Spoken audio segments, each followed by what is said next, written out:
When embarking on the EB-5 investment journey to secure U.S. permanent residency, prospective investors often face a crucial decision: whether to, at the time of filing an I-526E petition, make a full investment of $800,000 or opt to start with a partial investment of less than $800,000.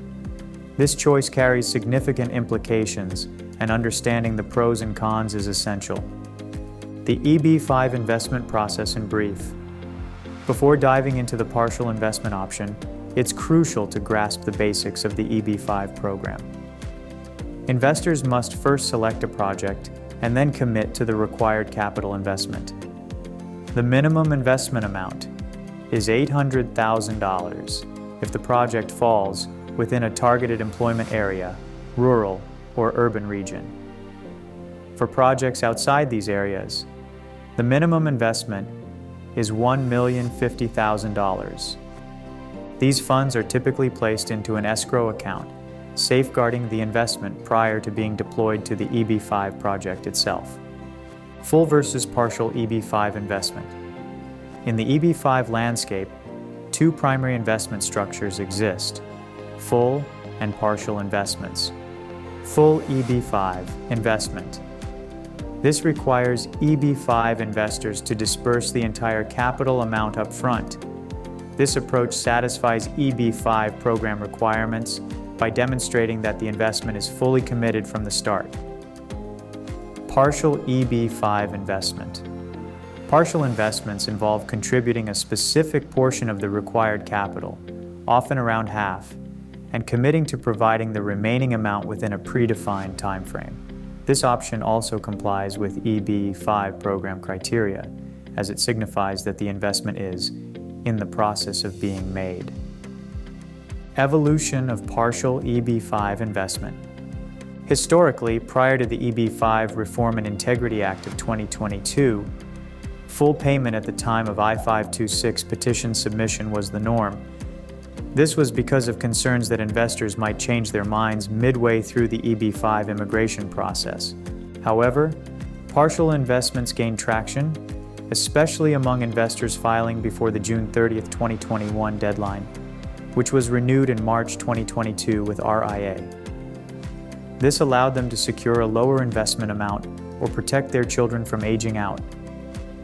Even after RIA, partial investments remain a viable option because of the $800,000 investment threshold and the limited liquidity potential many investors face. Advantages of partial EB-5 investment. Partial EB-5 investment offers several advantages. Priority date. Investors can secure an early priority date while gaining additional time to complete the full investment. Flexibility. It allows investors to liquidate assets like stocks or real estate at favorable terms, rather than selling at a loss or below market prices. Timing alignment. Investors expecting funds from asset sales on specific dates, i.e. restricted stock units with blackout dates, can use partial payments to match their investment with those timelines. Risk mitigation.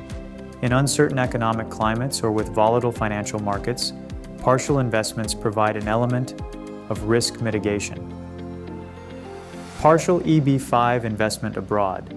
Partial payment structures are also gaining popularity in countries like China, where visa backlogs and stricter foreign currency controls have made EB-5 less attractive. For Indian investors, partial investments can help overcome the $250,000 transfer limit per financial year. Success factors and compliance.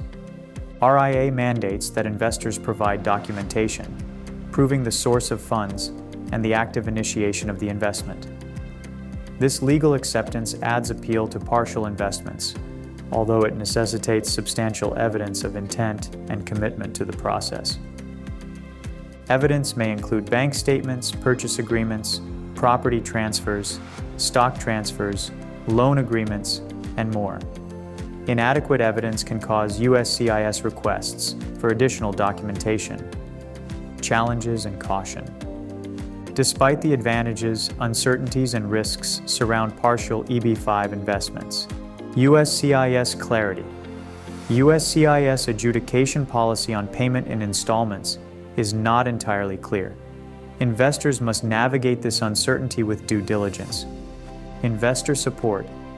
Investors often require support and flexibility from developers and regional centers to pursue partial payments, which may not always be readily available. Sustainment period. The 2-year sustainment period for investors won't begin until the final payment is made and spent by the EB-5 project, potentially increasing the risk of an EB-5 investor's funds being redeployed. Conservative approach. Many EB-5 investors are risk-averse and may shy away from partial investments, fearing complications with USCIS and possible denials, especially if source of funds issues are complex. In conclusion, partial EB-5 investments offer strategic advantages for investors, but they must carefully assess the associated risks and compliance requirements. Each investor's circumstances and risk tolerance will determine whether this payment option aligns with their goals in pursuing the EB-5 program. A well-informed decision regarding partial investment can be a pivotal step towards securing a U.S. investor visa and achieving long-term financial and immigration goals.